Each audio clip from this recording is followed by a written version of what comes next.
morning there. You're watching QTV this morning, and I am Jenna Vasonko. Thank you for joining us on the program today. And a warm welcome to my amazing co-host, Ibrahim Balde. It's been 3 weeks of you not being on the show. Why, I know you've been watching us from afar because I'm watching you guys. I'm watching you guys from Turkey, from Turkey, from Istanbul. How was your trip? Good morning. Morning, Jenna. It's good to be back here. Yeah. And, Ramadan Mubarak, Ramadan Mubarak to all our viewers. Yeah. I've been following the program when I was in Istanbul. Yeah. And, I had a great experience. I definitely used the opportunity, to network, connect with different people. I definitely enjoyed the trip. Side by side, I used the opportunity to meet prominent government officials as well.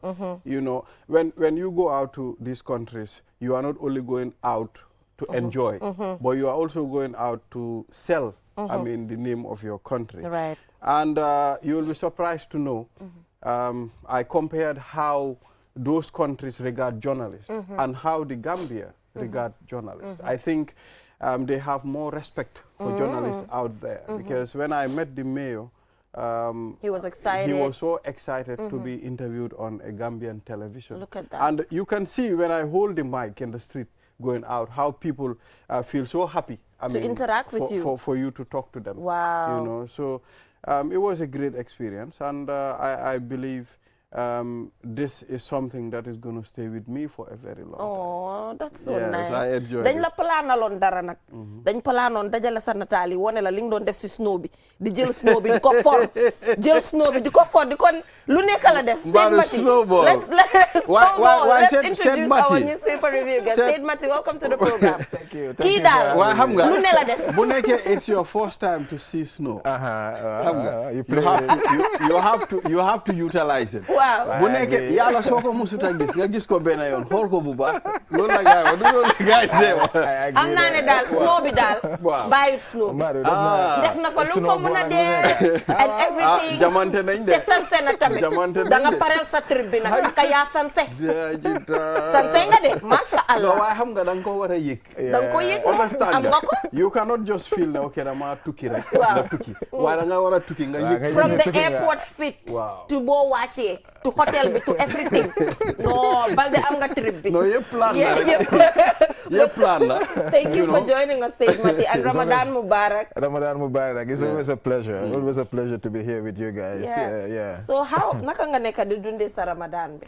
Well, as usual, like he said, we are playing with it properly. I think it's an honor, to witness another Ramadan, and it's an opportunity also to renew our vows and also, try to seek forgiveness as much as possible.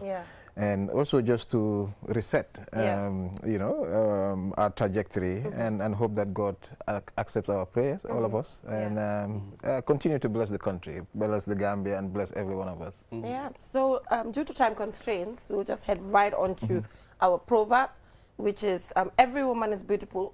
Every woman is beautiful until she speaks, which I don't agree with, but it's an open one. Every woman is beautiful until she speaks.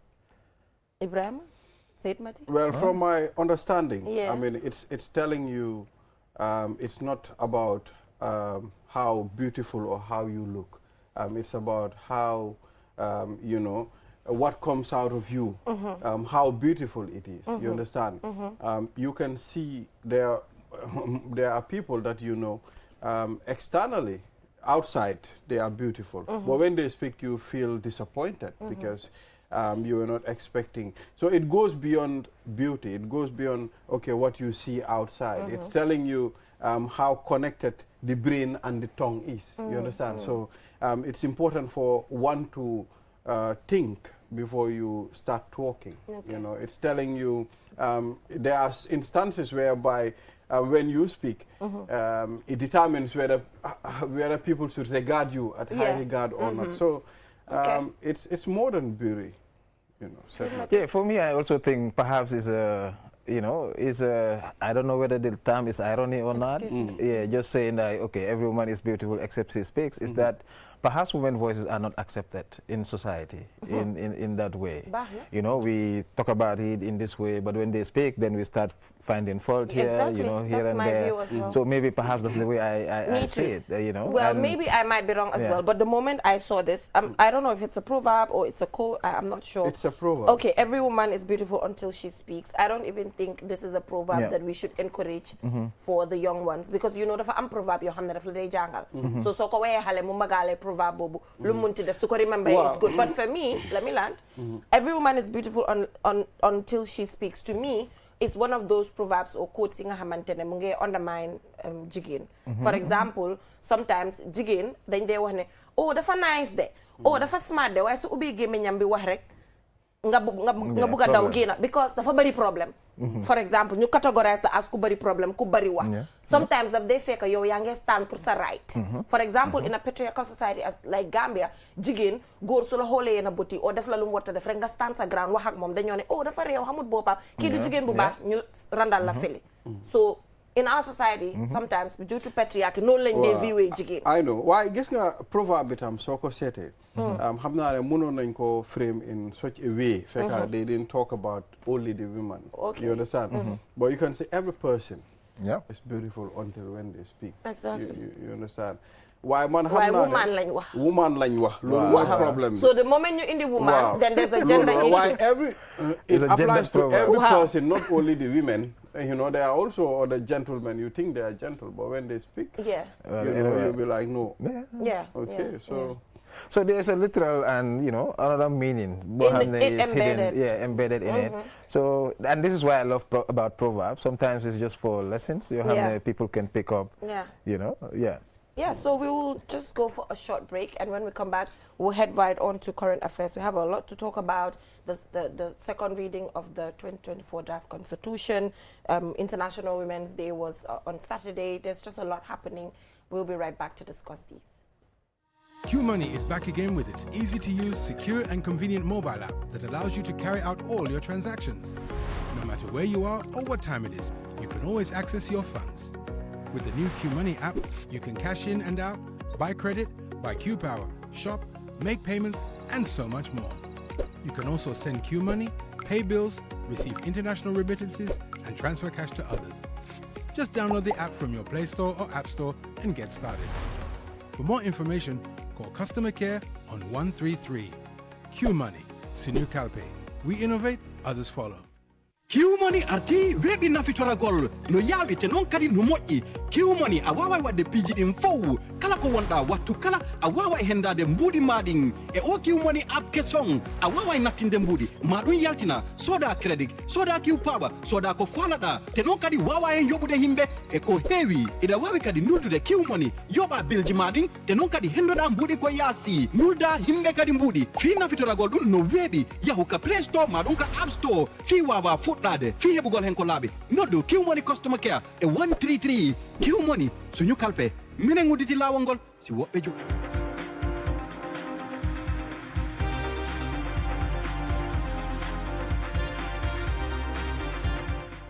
From that break, if you're just tuning in, you're watching QTV this morning, and I'm here with my co-host Ibrahim Abalde and our newspaper review guest Said Mati Jao. So Said Mati, International Women's Day was on Saturday, and the theme this year is accelerating action, understanding the fact that a lot has been done, the conferences have been done, the workshops, you know, the advocacy caravans, and the list goes on. But now, how can we accelerate the needed action to ensure that the lives of women increase in the Gambia and worldwide? I mean, thank you very much, and happy, well, it's not belated, but it's still part of the celebration. Whole month, yeah. Yes, happy International Women's Day, and, you know, sending greetings to all women, because eventually, and definitely, like someone said, they are the other half that hold the sky. And I think, you know, in any society, you know, prioritizing women is, or the women is prioritizing the nation, because one, you're talking about people within our own context that are responsible for the household, you know, children, quite a lot of things. And of course, like you said, we've been talking about gender equality, and not like, when you talk about gender equality, we're not talking about this 50-50 issue, but also how do we ensure that women are going to school, taken to school, because that's the foundation. Those are usually the basis, but also their health, things that they need for their own growth, for their own welfare. How are their voice being represented in the broader discussions? We hear quite a lot of those kind of conversation happening, but yet still we see less. So for me, accelerating means prioritizing, and prioritizing means investing in terms of the economy. How do we economically empower women to be able to start earning and making money? Because of course, if you're talking about society, women are the poorest. Even though most of the food that we eat, that we consume from farm to table, is mostly produced by women. By women, absolutely. The poorest within society. So it requires for us to rethink about this, and how do we create that social equity within our own conversations to ensure that they're equally represented, but also they see that they are part and parcel of society, and not just people that come like afterthought. Something, which I think mostly is the case. But the conferences are not enough. But now it's like, how do we invest money? How do we invest money in healthcare? Ways, like for instance, you talk about health. We talk about maternal mortality and all those issues. It's the time that we start thinking, how do we prevent those things? How do we prevent things that women suffer mostly from? But because if they suffer from it, it's the family that suffers. And so that's the way we need to start thinking about this to be able to move. Yeah, definitely. Exactly. I mean, Seth Mati, I think you made a very significant point there. I mean, we talk about women empowerment all the time. We support women. We conduct a lot of workshops about women, right? But at the end of time, are we still giving them what they are supposed to get? How are we going to start? When are we going to start? When are we going to get to the point whereby, okay, these women will realize, okay, now our rights have been served properly, and this is what we are supposed to do.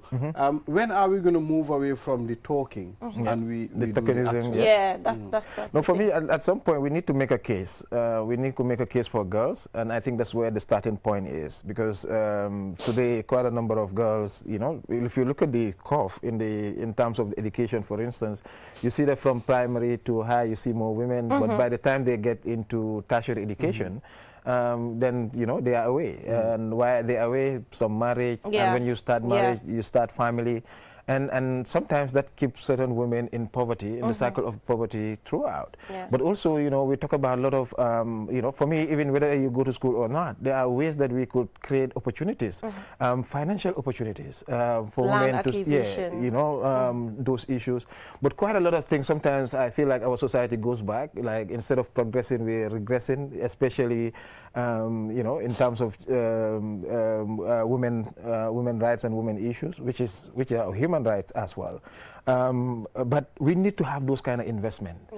Today, like there are so many women, young women, particularly in businesses. How are we supporting those businesses? How are we, delivering on those kind of issues? Sometimes it's not just to say, okay, we collect them. Because some time ago, I was coming back into the country, and I saw these women that go out, bring goods, and they complain about the high taxes and all those things, which is also affecting them. And so those are the interventions, I think, both education-wise, but also the health, because taking care of the health of a woman is very critical. Because do you know that some women will go to hospital and wait for their husbands to be able to take care of themselves because of the high dependency ratio. So for me, I think those are the interventions where it is needed, but also access to finance, because business-wise, as early morning as from 5 a.m., 4 a.m., you see it is the women that are going to the market, creating that business. How do we support those things so that they can have more? When they have more, the family will grow.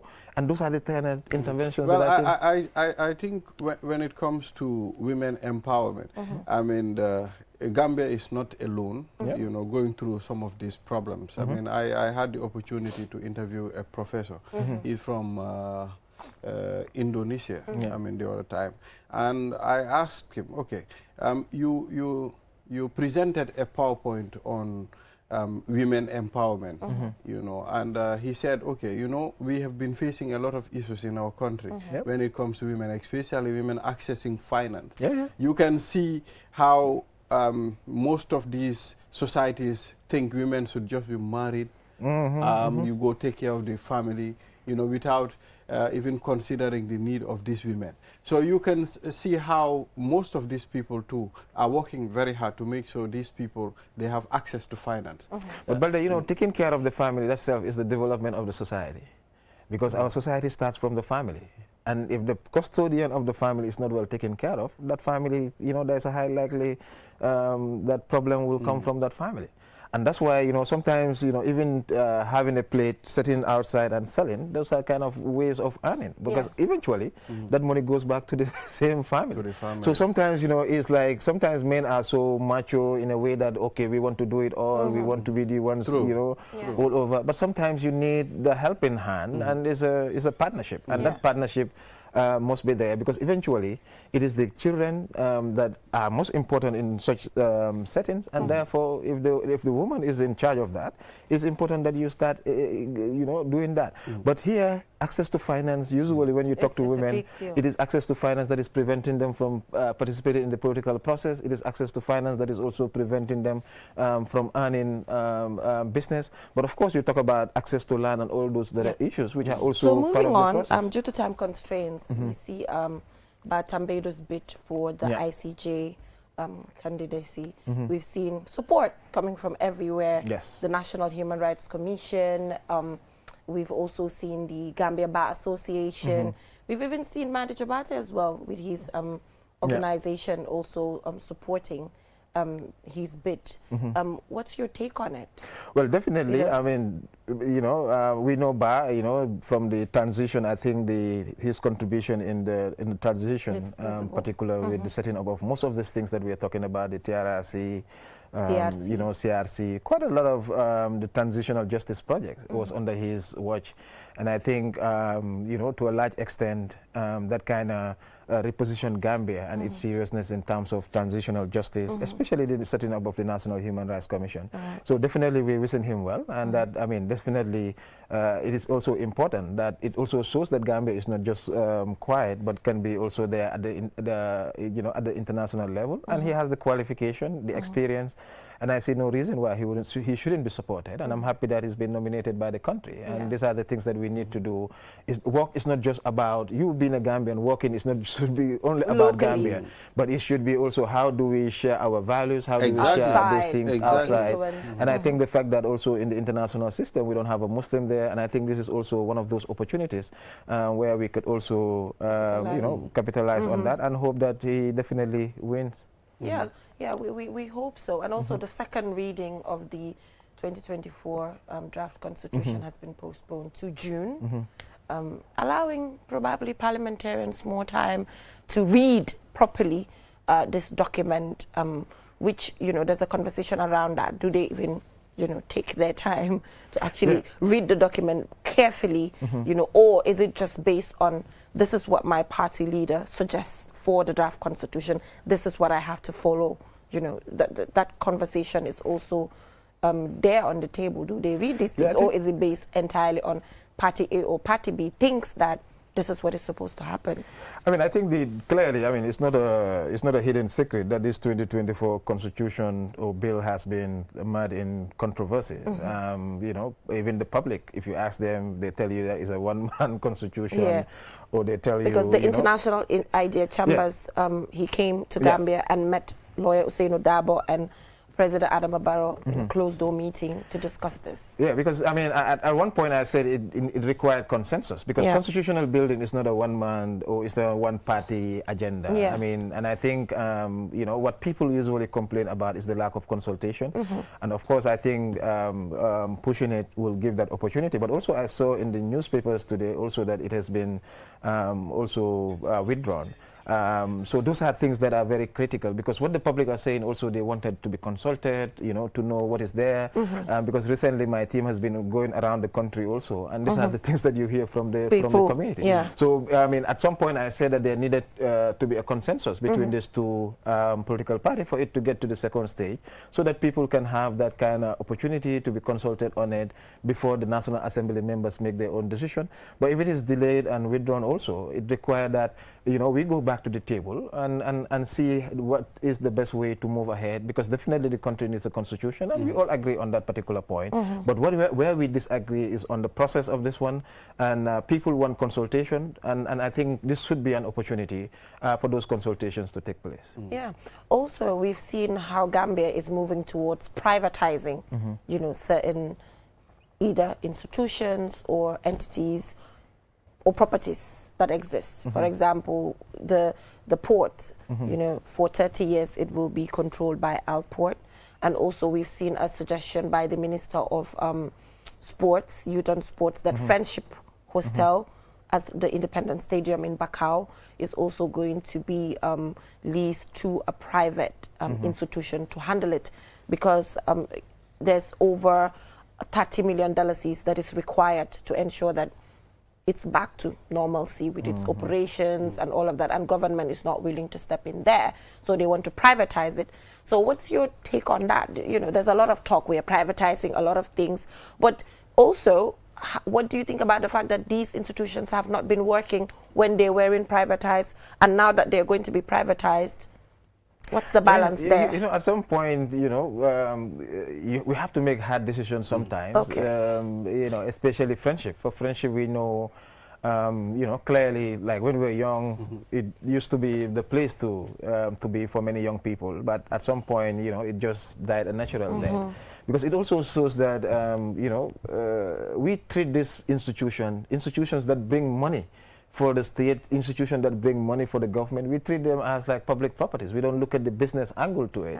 And perhaps that is the thinking. Perhaps that is the thinking that government is having. But for me, I think at some point, especially for the ports and all those things, I just recently saw the clarification by government to try to clarify. You don't need to wait for that. I think for me, what basically lacks in most of this is the open transparency, the proper communication, engagement. Because at the end of the day, you are government today, but you know, these are public properties that belong to all of us. And so when you to come with, nobody's saying that you don't have to do that. You have to think about, government is supposed to think about how to bring money. And if this is one way to think about how to bring money, and you know, nobody's saying is bad, but you need to communicate, you need to engage, you need to follow certain processes, and you don't need to wait for certain people to criticize or say one thing for you to come and clarify.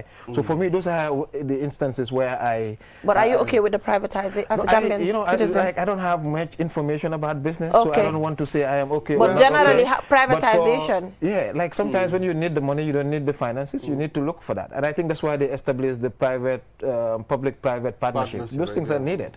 But for me, it has to go through due process. Due processes, and public to be also informed. For me, when that happens, you know, I don't think we'll have this back and forth. It's the right of the public, in fact, to know what's happening. You understand? If certain things change, I mean, to avoid future problems. I mean, communicating that is something very important from the initial stage, in fact, you know. So also, before we leave, we have just 2 minutes. The diaspora voting, we saw the parliament, majority of the independent candidates, the independent parliamentarians who were voted independently, I mean, also the NRP, National People's Party. We've seen, you know, because there was a list of parliamentarians who actually voted against the diaspora voting. And considering the fact that during the 2016 election, we've seen the significant role that the diaspora has played, not just with that, but also remittances, over $1 billion US dollars sent to Gambia as remittances. So what does this show about the Gambia? I mean, one, I think we haven't been able to answer the diaspora question. And of course, it was disappointing to see National Assembly just removing that, because Gambians should not be limited from participating. Of course, we can talk about the technicalities and all those things.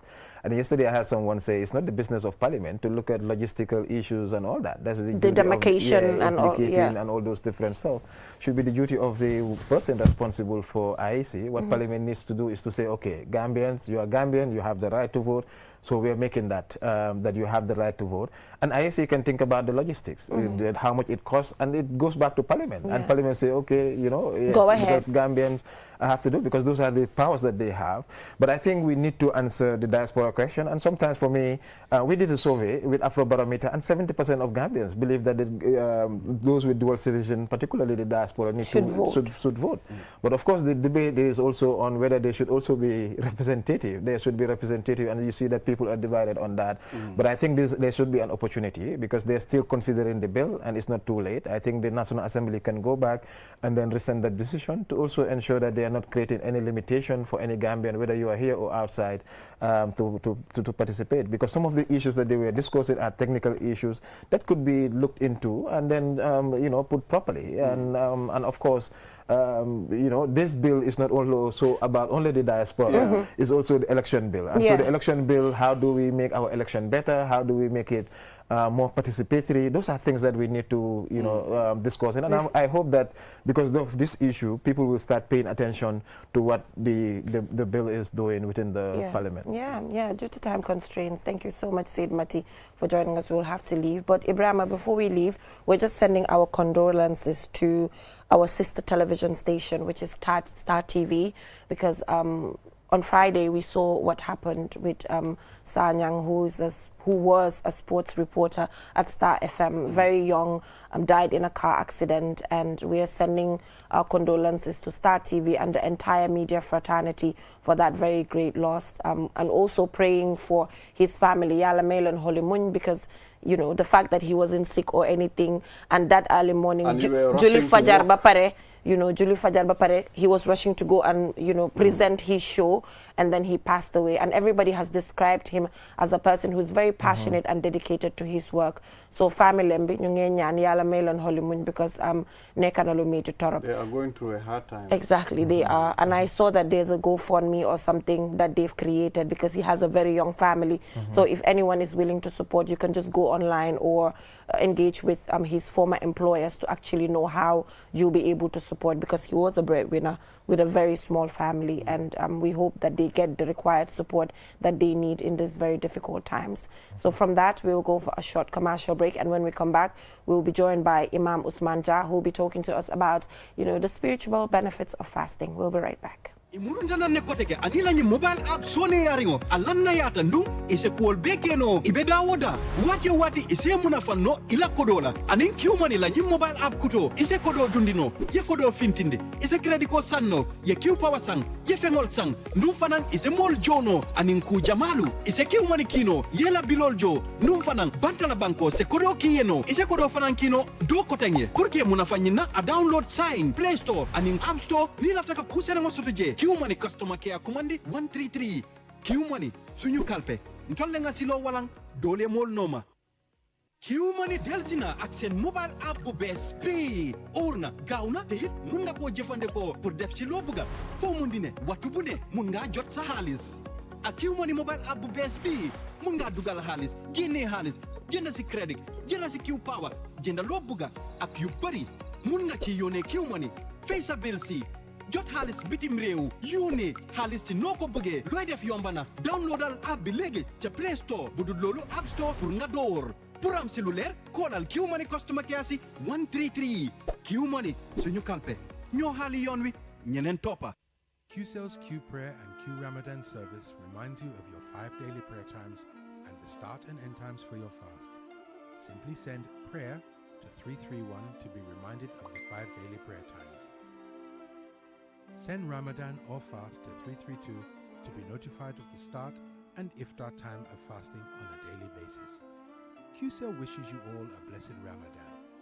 We innovate, others follow. QCell's Q Prayer kanyung e Q Ramadan service andintintama watu mo julata dat e joydem fow e watu mo fuɗɗotoɗa horugol e watu mo taƴi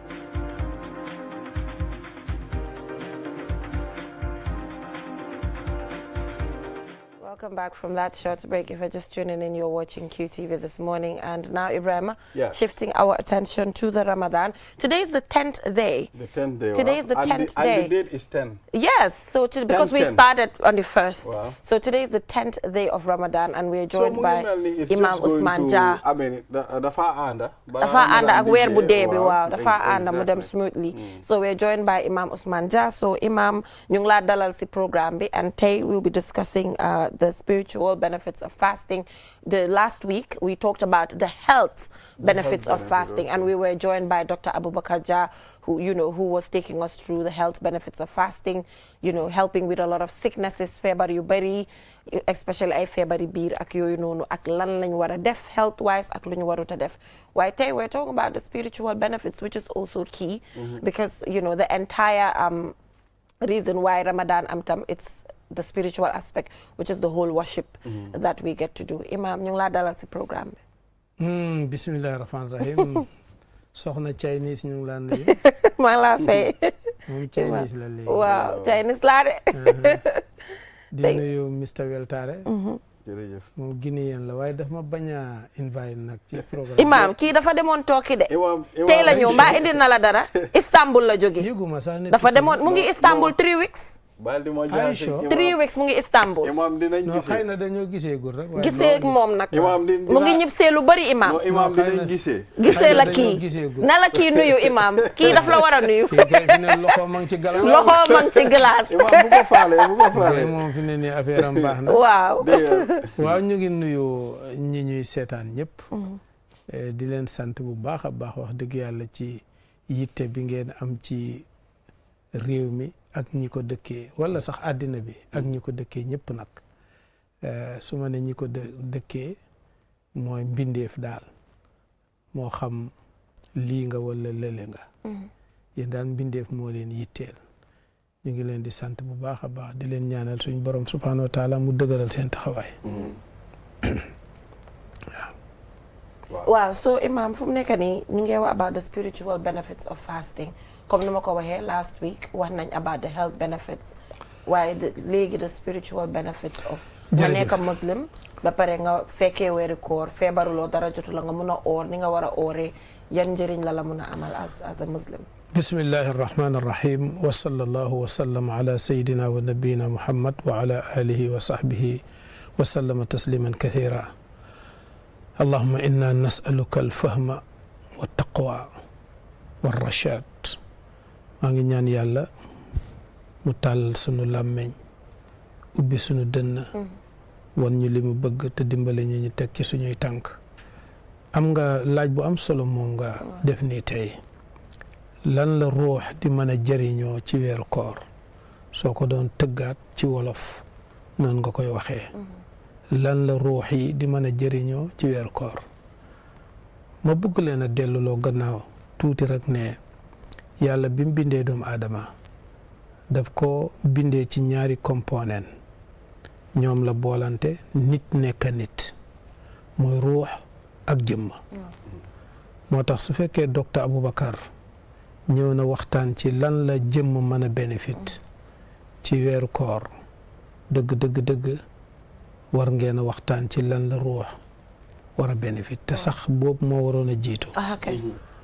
waaye amul lor ndax ñoom ñaar suñ àndee la nit di nekk nit waaye suñu tàggooxee dootul nekk nit niw lay doon ruux moo tax yàlla binduñu ruux mooy li mën a communiquer ak ki ñu fi indi suñ borom subhanahu wa taala moom rek mooy buum gi nga xam ne moo mën a takk diggante nit ki ak boromam waaye jëmm moom dafa yenu ruux rek bu ko yenoo mu nekk nit bu ko bàyyee wala ruux bàyyi ko mu nekk néew noonu rek la lu nekk nag fam jógee fa lay dundee jëmm ci suuf la jógee moo tax li koy dundal yépp ci suuf lay jógee maalo meeg sukar seek diw géeg xorom seek lépp ci suuf lay jógee dara du jógee ci kaw ruux itam li koy dundal lépp ci kaw lay jógee ndax moom ci kaw la jógee li koy dundal leer la waaye leer gi garab gi koy meññ mooy jaamu yàlla sooy jaamu yàlla dafa meññ leer googu ci la sa ruux gi di dunda su ci dundee nag léegoo-léeg day dunda ba pataa ruux yi dañoo gën a pataawante comme ni jëmm yi lekkakat yi ni jëmm yi gën a rëyante ruux yi itam noonu la ñu gën a pataawante waaye ruux nu mu gën a lekkee dafa woyof ba pare am transparent jëmm nu mu gën a lekkee dafa diis ba pare lëndëm moo tax ruux su fekkee ne dafa lekk ba suur mooy dafa lekk leer ba suur dafa jegeñ boromam ba pare kiiraay yi nga xam ne moo dox digganteem ak boromam kiiraay yooyu dafa xotteeku ci la ruux di dem ba digganteem ak boromam dara du ci dox ci la nit di demee ba mbir yi di ñëw ci yow jóge ci yàlla direct du jaar fenn su fekkee ci wàllu xam-xam la da ngay dem ba yàlla xamal la yoo xam ne duñ ko bind ci benn téere te kenn mënu ci dara xamal la di la gis di la won di la déggloo yoo xam ne bokkut ak normal dégg yi bokkut ak normal gis yi la ko waral mooy ruux gi moo jegeñ boromam te kiiraay yëpp xotteeku nañ ñu dellu ci major topic bi soo ñëwee ci alquranul karim bi ñu yàllay digal ne nañ oor dafa wax ne chahru ramadan alladi unzila fihi alquranu hudan linnaasi wa bayinatin min alhuda walfurqan fa man shahida minkum chahra falyasumu ba aaya ba jeex waaye ci beneen aaya bi dafa wax ne daf ñu ko digal ndax ñu mën a am taqwa ñu mën a am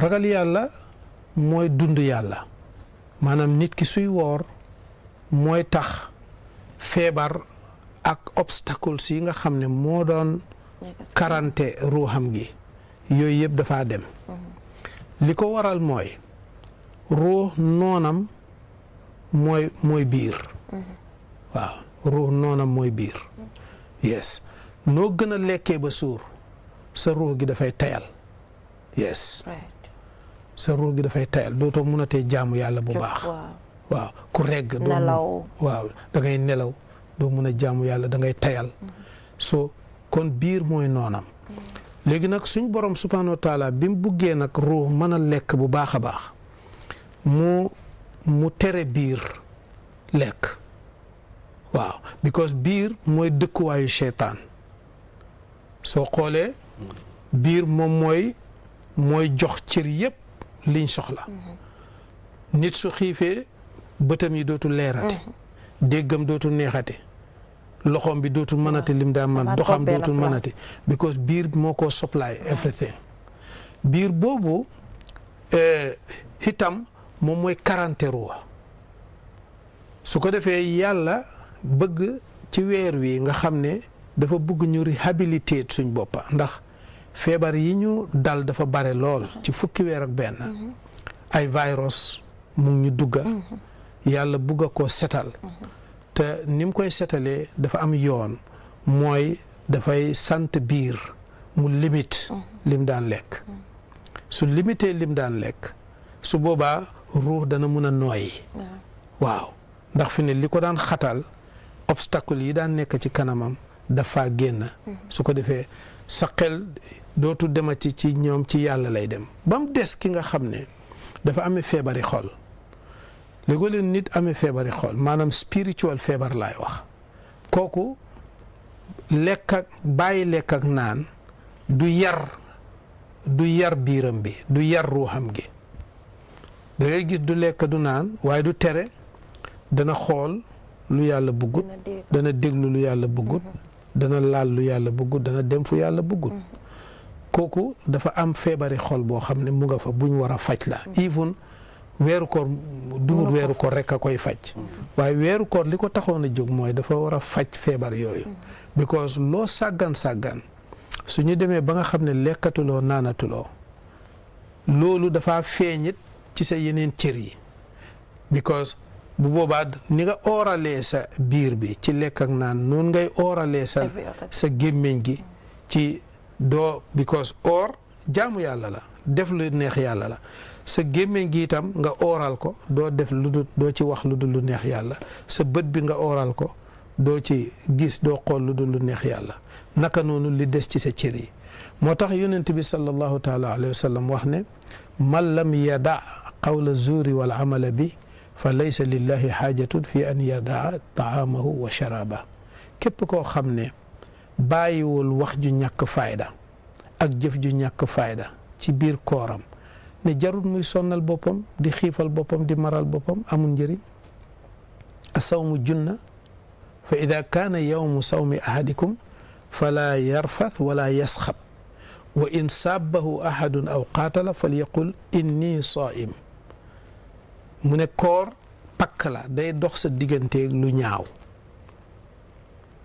kon su koor gi doxul sa digganteeg lu ñaaw koor gi amatul njëriñ mu ne fa képp koo xam ne oor na bum wax ci làmmiñam lu ñàkk fayda bum xool lu ñàkk fayda bum dem fu ñàkk fayda bum def lu ñàkk fayda suñ demoon sax ba nit saaga ko sax nee na bum fayu na ko wax ne ko man dama oor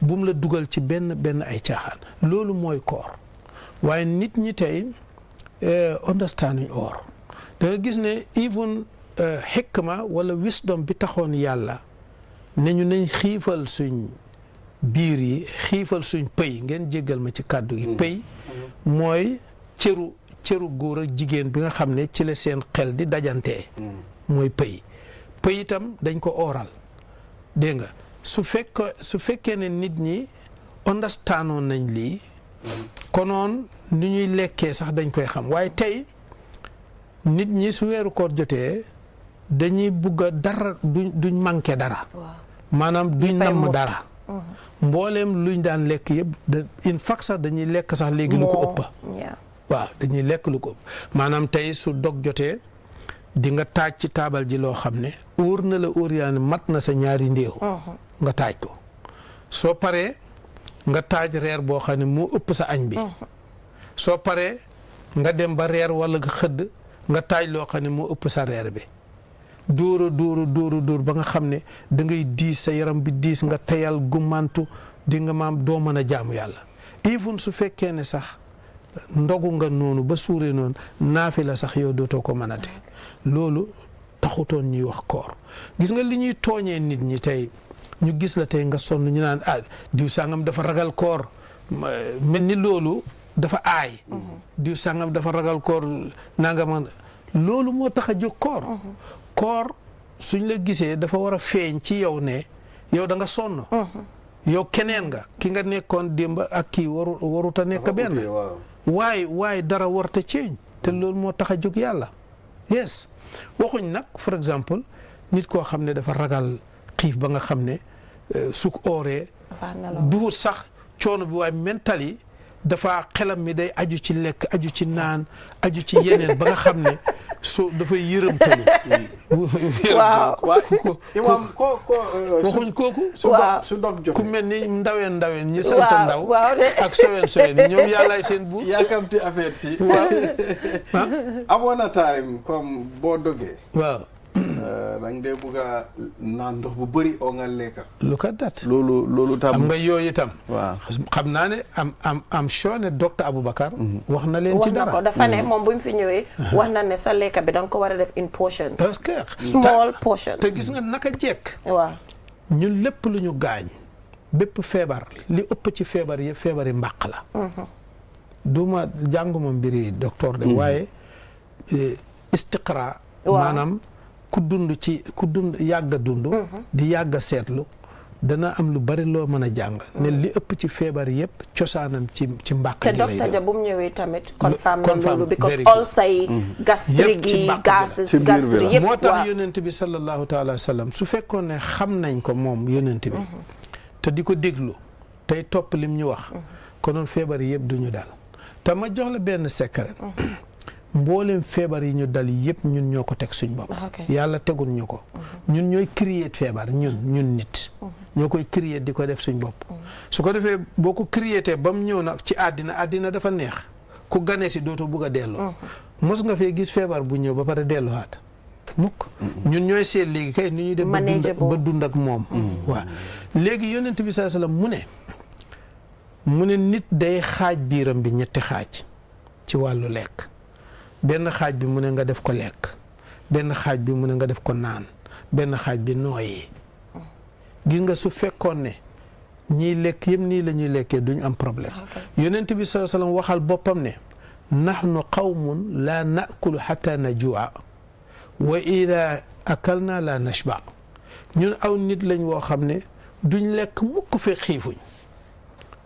te suñuy lekki duñ suur duñ regg waaye ñun nga lekk ñam wi wóor na la ne reesagut nga jël weneen ñam teg ca léegole sax nga def ko ñetti ñam yu teglante yoo xam ne waaw yoo xam ne benn reesu ci yëpp nga boolante te fekk teglante googu moo waral machine bi nga xam ne moo war a togg ñam wi ba mu rees da nga ko teglum àttanut moo tax mënut a def liggéeyam waaye su fekkoon da nga ko defee ni nga ko war a defee konoon loolu du la daal su ko defee kon yooyu yëpp dafa tax koor ñëw moo tax Aboubacar sax danaa ko njañ sax li nga xam ne moom la sang bi Moustapha sallallahu taala wa sallam wax daf ne suumu tasixoo oor leen ndax ngeen mën a am wér-gu-yaram suumu tasixoo oor leen ndax ngeen mën a am wér waxuma la nag li moo def ci sa spirit moom boobu is another thing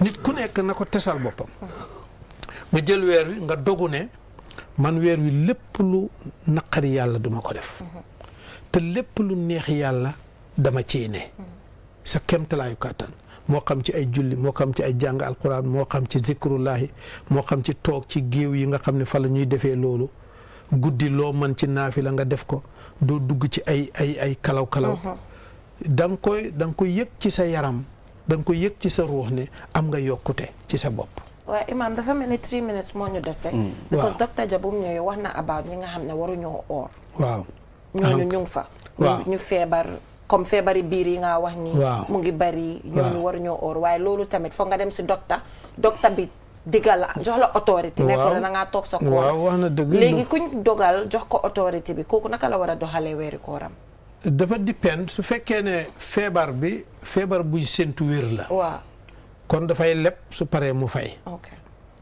dafa feebar waaye feebar bi temporal la moo jël ci moom ci liñ séntu ko dafa leb rek bu paree mu fay ki nga xam ne dafa feebar bu dul wérati te mënul koo boolee koor docteur nee na ko bu ko boolee koor kooku dafay génnee mudd bés bu ne da ngaa génnee mudd su fekkee mudd yooyu it bu la neexee nga boolante ko yëpp ci weer wi jox ko benn miskin wala faqir wala nga séddale leen ko lépp wér na waaw ñi feebar noonu la waaye feebar bi kenn waru koo créétal sa bopp te itam doo nekk sa autorité bopp doo joojal sa bopp ne man manumaa woor déedéet da ngay jéem a woor xëy na nga gis ne am nga problème nga dem ci docteur check la ne la yow waruloo a oor su boobaa nag waroo a oor su boobaa oor dafa nekk xaru te loolu l'islam def ko tere waaw Imam ak lu am solo bi ma laajte naa ko docteur Dia bi mu ñëwee waaye mënul ma si woon a tontu because mu ne moom jàngut moom du gynecology xam nga moom urologist la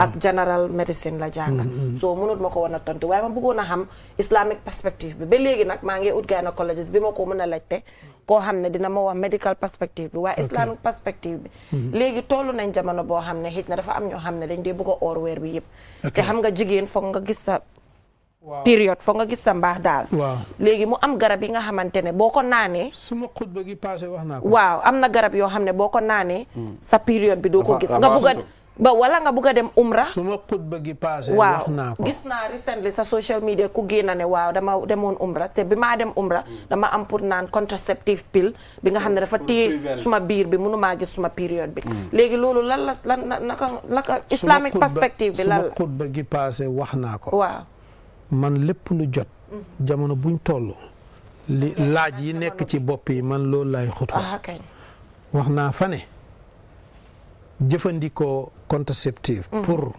mën a oor weer wi sa koor gi wér na sa koor gi moom wér na ku ko def sa koor wér na ku ko defit dem aji pour bañ wala umra pour bañ ngay dem ci kaaba gi fekk yaa ngi koy gis sa tawaaf bi wér na waaye advice suñ kenn mu def ko lu tax mooy yaa ngi ceeñ nature bi yàlla te nature soo ko ceeñee at the end of the day force nga réccu ko ak gynécologiste bu mu manti doon maa la ko wax force nga réccu ko jigéen ñi lu bari tey seen système yëpp dafa change te li ko waral ñoo dugal seen loxo ci système yàlla bi.